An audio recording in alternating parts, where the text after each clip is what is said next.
Welcome to Bannur వారి వంటిల్లునండి. చూడండి, ఈ మునగాకును క్లీన్గా కడిగి ఇలా నేను ఆకలంతా కూడా విడిపించుకొని పెట్టుకున్నాను. దీన్ని ఇప్పుడు కూర ఎలా చేసుకోవాలో మనము చూద్దాము. పోపుకు నూనె వేస్తున్నాను బాణట్లకి. మినప్పప్పు, శనగపప్పు, జీలకర్ర, ఆవాలన్నీ వేసేస్తున్నాను. వేద్దాము. ఎండుమిర్చి ఒక 3 తీసుకున్నాను. పచ్చిమిర్చి వేస్తున్నా అండి. పేస్ట్ వేసాను నేను. వేగగానే ఉల్లిగడ్డలు వేస్తున్నా. ఉల్లిగడ్డలు వేగినాయండి. ఇప్పుడు మనము ఈ ఆకు వేసుకుందాము. మునగాకు వేసి కలపాలి. ఇలా బాగా కలియబెట్టి మూతుంచుదాం. కాసేపు మూతుంచానండి.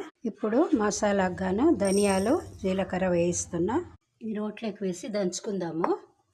జీలకర్ర, ధనియాలు వేస్తున్నా. 2 స్పూన్ల పల్లీలు కూడా వేయించి పెట్టుకున్నాను. ఇది ఆరేలోకి ఇక్కడ దంచుకుందాం మనం దీన్ని. ఇది నున్నగా అయింది. ఇప్పుడు ఈ పల్లీలు కూడా వేసుకొని మనము ఇది దంచుదాము. చూడండి, ఇలా పొడి అయితే చాలు. పూర్తి నున్న కాకుండా ఇలా ఉంటే బాగుంటుంది అండి. తగినంత ఉప్పు వేస్తున్నాను. ఆకంతా ఉడికింది. ఈ పొడి వేసుకుందాం ఇప్పుడు ఇందులోకి. చూడండి, కమ్మనైన మునగాకు కూర రెడీ అయిపోయింది. మీరందరూ కూడా చేసి చూడండి, ఎలా వచ్చిందో కామెంట్లో పెట్టండి. లైక్ చేయండి, షేర్ చేయండి. కొత్త వాళ్ళు అయితే సబ్స్క్రైబ్ చేయడం మర్చిపోకండి. Thanks for watching my video అండి.